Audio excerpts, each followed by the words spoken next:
पुराने बर्तन।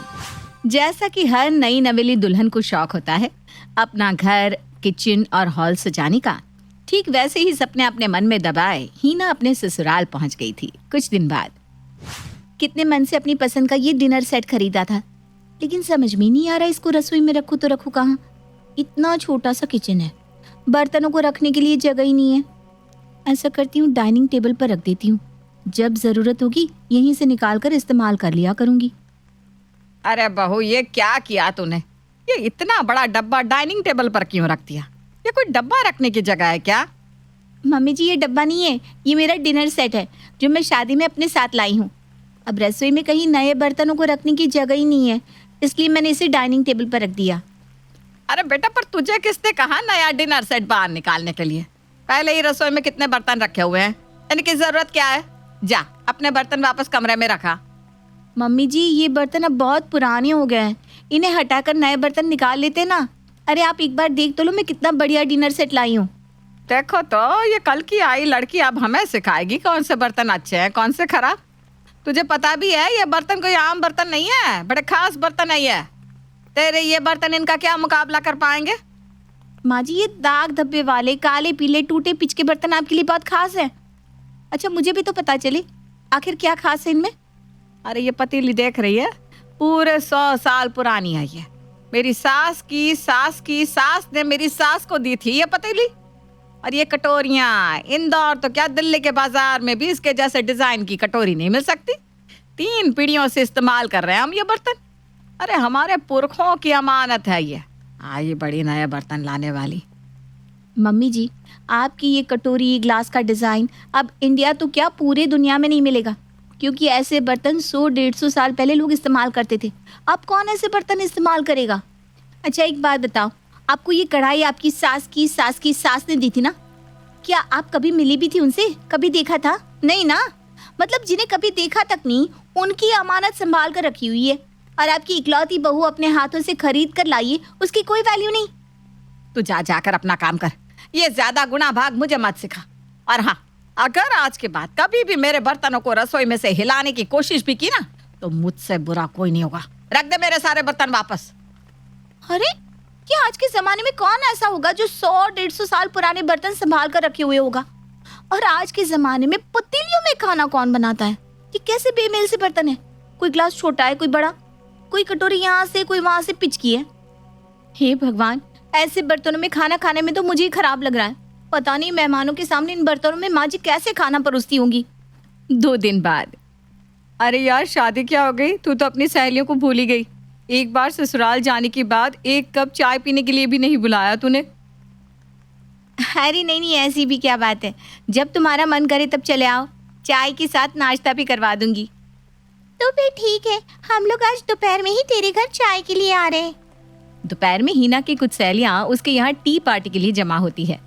तुम लोग बैठो, मैं तुम सबके लिए चाय नाश्ता लगाती हूँ। हीना रसोई में जाकर चाय बनाने के लिए रखती है और 3 ग्लास में पानी भरकर स्टील की ट्रे में रखकर अपनी सहेलियों के पास ले आती है। हीना ने जिन 3 ग्लासों में पानी निकाला था, तीनों ही अलग अलग साइज और डिजाइन के। सहेलियों को पानी देने के बाद चाय देने के लिए हीना रसोई में जाती है। अरे यार, ये कैसे घर में शादी हो गई है हीना की? इसके पापा के पास तो पैसों की कमी नहीं थी, फिर ससुराल वाले क्या ढंग के बर्तन भी नहीं खरीद सकते? इतने गरीब है क्या? अरे यार, गरीबों के घर भी कम से कम ग्लास तो एक साइज की होती है, और इस स्टील की ट्री में आजकल कौन इस्तेमाल करता है स्टील की ट्री? सहेलियां अभी आपस में बात कर रही थी कि हीना स्टील के कप में चाय लेकर आती है। अरे यार, ये कैसा एंटीक ससुराल है तेरा? तुझे तो बहुत शौक था ना इटालियन क्रॉकरी खरीदने का, अब क्या हुआ? अरे यार, इटालियन छोड़, तू स्टील के ही नए बर्तन खरीद ला। कम से कम तेरे ससुराल की गरीबी तो दूर हो जाएगी। अरे यार, मजाक मत बनाओ, तुम्हें पता भी है हमने आज कितने अनमोल बर्तनों में चाय पी है। ये तो ना म्यूजियम में रखने लायक कप है। इनके ऊपर पड़ी हुई एक एक खरोच बता रही है ये कम से कम 100 साल पुराने तो होंगे ही। अरे ऐसा नहीं कि घर में नए बर्तन नहीं है, बस मेरी सास को ना ऐसे एंटीक सामान का बहुत शौक है, इसलिए कई पीढ़ियों पुराने बर्तन और सामान उन्होंने सहज कर रखे हुए हैं। वैसे तूने अपने ससुराल की कमी को बहुत अच्छे से कवर अप करने की कोशिश की है, लेकिन बड़े दुख के साथ हमें बताना पड़ रहा है कि तेरा कवर अप हमारे सामने चल नहीं पाया।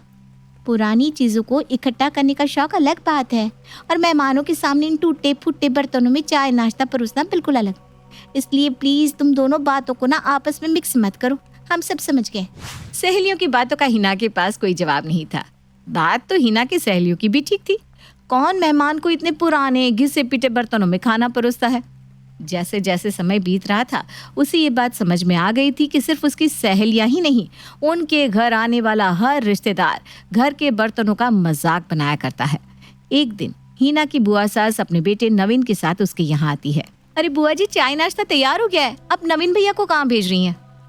अरे बहू, तू जरा ठहर जा, नवीन को आ जाने दी, उसके बाद ही चाय नाश्ता लगाना।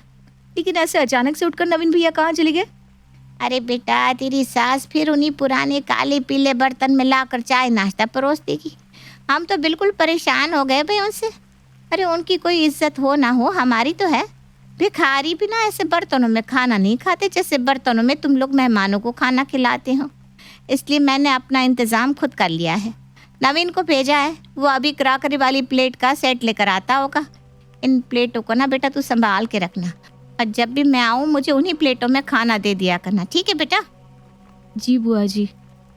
बुआ जी के जाने के बाद देख लिया मम्मी जी आपने, आज तो बुआ जी हमारे मुंह पर बेइज्जती करके गई हैं। अब इससे बड़ी बेइज्जती क्या होगी कि वो अपने बर्तन खुद खरीद कर यहाँ रख कर गई हैं। अरे हम क्या नए बर्तन तक खरीदने लायक नहीं है? अब मेहमान हमें आकर बर्तन खरीद कर देकर जाएंगे। देख बहू, मैं तुझे पहले भी कई बार समझा चुकी हूँ, जिसे मेरे घर के बर्तनों से परेशानी हो वो मेरे घर ना आया करे। मैं भी जाकर किसी के पैर नहीं पकड़ती कि आओ जी हमारे घर आकर चाय नाश्ता करो जी।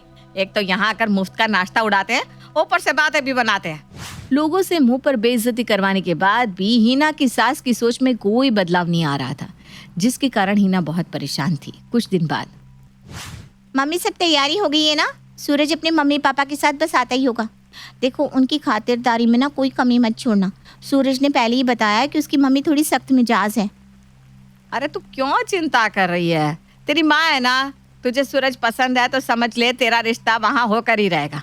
हम उनकी ऐसी खातिरदारी करेंगे कि वो आने वाले 50 साल में भी हमारी खातिरदारी को भूलेंगे नहीं। कुछ देर बाद जिज्ञासा के रिश्ते वाले वहाँ आते हैं। कुछ देर इधर उधर की बातें करने के बाद बहू हिना और जिज्ञासा मिलकर मेहमानों के लिए चाय और नाश्ता परोसने लगते हैं। माफ कीजिएगा बहन जी, पर आपके घर में हम रिश्ता नहीं कर पाएंगे। अरे बहन जी, आप ऐसी बातें क्यों कर रही हैं? देखिए, बच्चे तो पहले ही एक दूसरे को पसंद करते हैं। भगवान की दया से हमारे घर में भी किसी चीज़ की कोई कमी तो है नहीं, फिर रिश्ते से इनकार करने की वजह क्या है? देखिए बहन जी, आप लोगों के घर में आप कितने संपन्न और संस्कारी हैं, इस बात का अंदाजा तो कोई आपके घर के बर्तनों को देखकर ही लगा सकता है। अरे ऐसी भी क्या कंगाली है आपके घर में कि मेहमानों के सामने रखने के लिए 2 ढंग की प्लेट और कप भी नहीं खरीद सकते? अगर ऐसा है तो माफ कीजिएगा, ऐसे घर में मैं अपने बेटे का रिश्ता नहीं कर सकती। अरे बहन जी, इन बर्तनों की वजह से आप मेरी बेटी का रिश्ता ठुकरा रही हैं। अब अरे बर्तनों का क्या है, बर्तन तो कभी भी बदले जा सकते हैं। बदले तो जा सकते हैं बहन जी, लेकिन आज तक आपने बदले तो नहीं ना। अरे लोगों के घर में मेहमान आते हैं तो लोग महंगे से महंगे बर्तन में उनके लिए खाना परोसते हैं, और आप इन टूटे फूटे बर्तनों में हमारे लिए चाय नाश्ता लगवा रही हैं। क्या यही सम्मान होता है लड़के वालों का?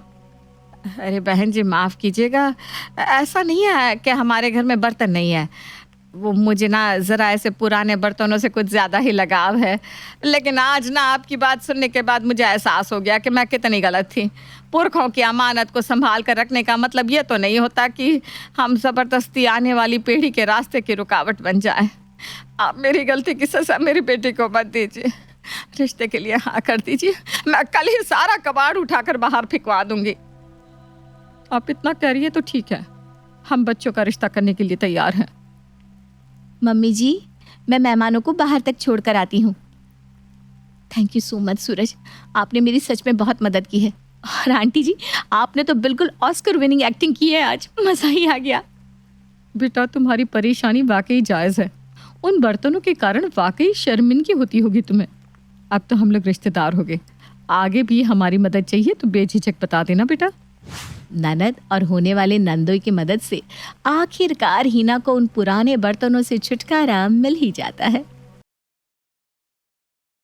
आशा की 2 बहुएं हैं। बड़ी बहू सुलेखा बहुत सुंदर और गोरी है। छोटी बहू अंशिका का रंग बहुत काला है। इस कारण आशा अपनी दोनों बहुओं में बहुत भेदभाव करती है। क्या आशा कभी समझ पाएगी कि रंग से कुछ नहीं होता, बस दिल अच्छा होना चाहिए? या फिर आशा की ये सोच घर की सुख शांति बर्बाद कर देगी? आइए जानते हैं। सुलेखा बहू, ओ सुलेखा बहू। आशा की आवाज सुनकर अंशिका वहां आ जाती है और अपनी सास से कहती है, माँ जी, दीदी तो छत पर गई हैं कपड़े सुखाने के लिए। कुछ चाहिए क्या आपको? अंशिका, तुझसे कितनी बार बोला है कि एकदम से मेरे सामने मत आया कर। तुझे देखकर मेरा दिमाग खराब हो जाता है। जा जाकर सुलेखा को भेज। इतने में सुलेखा आ जाती है। माँ जी, आ गई मैं, बताइए क्या काम है? आज हमें महाराज जी की बहू की गोद भराई की रस्म में चलना है। तुम जल्दी से जाकर तैयार हो जाओ। ठीक है माँ जी। अंशिका, तुम भी जाकर तैयार हो जाओ। सुलेखा बहू, ये क्या बोल रही हो? अंशिका हमारे साथ नहीं जा सकती। क्यों माँ जी? क्योंकि अगर ये हमारे साथ जाएगी तो घर का काम कौन करेगा?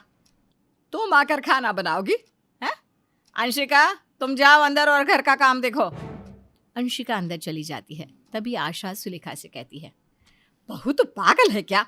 हर जगह तू अपनी देवरानी को साथ लगाकर घूमती है। तुझे पता है, जब तुम दोनों एक साथ चलते हो ना तो ऐसा लगता है कि दिन और रात साथ साथ चल रहे हैं। माँ जी, क्यों करती हैं आप ऐसी बातें? वो जैसी भी है इस परिवार का हिस्सा है, वो हमारे साथ चल सकती है। देख बहू, मैं इसे अपने साथ गोद भराई के फंक्शन में नहीं ले जा सकती। सब मुझसे पूछेंगे कि आशा बहन, बड़ी बहू इतनी गोरी और सुंदर, लेकिन छोटी बहू इतनी काली क्यों उठा लाई? तो क्या जवाब दूंगी मैं? आशा और सुलेखा में काफी देर तक बहस होती रही, लेकिन आशा अपनी छोटी काली बहू को अपने साथ गोद भराई की रस्म में नहीं लेकर गई। इस तरह से आशा हर चीज में अपनी दोनों बहुओं के साथ भेदभाव करती है। एक दिन सुलेखा ने अंशिका को 2 हार के सेट दिखाते हुए कहा, अंशिका, ये देखो, तुम्हारे जेठ जी कल रात को ये हार के सेट लाए थे। तुम्हें इन दोनों में से जो भी पसंद है वो ले लो। अंशिका वो हार के सेट हाथ में लेने ही वाली थी कि तभी वहां आशा आ गई और उसने दोनों हार के सेट अपने हाथ में लेकर कहा, अरे सुलेखा बहू, तो इससे क्या पूछ रही है? अगर ये कोहिनूर का हीरा भी लगाकर गहने पहन लेना तब भी इस पर कोई फर्क नहीं पड़ने वाला। तू देखना तुझे कौन सा पसंद है इन दोनों में से। माँ जी, आप अंशिका को पसंद करने दीजिए ना। और अगर मैं पसंद कर लूंगी तो क्या आफत आ जाएगी? देख सुलेखा बहू, तू ना ये वाला हार पहनेगी, और अंशिका, ले तू ये पकड़। सुलेखा के बार बार मना करने पर भी आशा ने अंशिका को सस्ते हार का सेट दे दिया और सुलेखा को महंगे वाला। आशा के जाने के बाद सुलेखा ने अंशिका से कहा, अंशिका, माँ की बातों का ना बुरा मत माना करो। माँ तो ऐसे ही कहती हैं। तुम्हें इन दोनों हार में से जो भी पसंद हो तुम वही लो। सुलेखा भाभी, क्या बुरा मानो, अब तो माँ जी की ताने सुनने की आदत पड़ गई है। और रही इस हार की बात, तो माँ जी सच ही तो बोल कर गई हैं कि अगर मैं कोहिनूर हीरे से बना हार भी पहन लूँ तब भी रहूँगी तो वैसी की वैसी। लेकिन ये हार माँ जी ने आपके लिए पसंद किया है और आप इसमें सच में बहुत अच्छी लगेंगी। अंशिका ये बोलकर वहाँ से चली जाती है। अंशिका को अपनी सास की बातों का बुरा तो बहुत लगता है, लेकिन वो अपनी सास से कुछ नहीं कहती।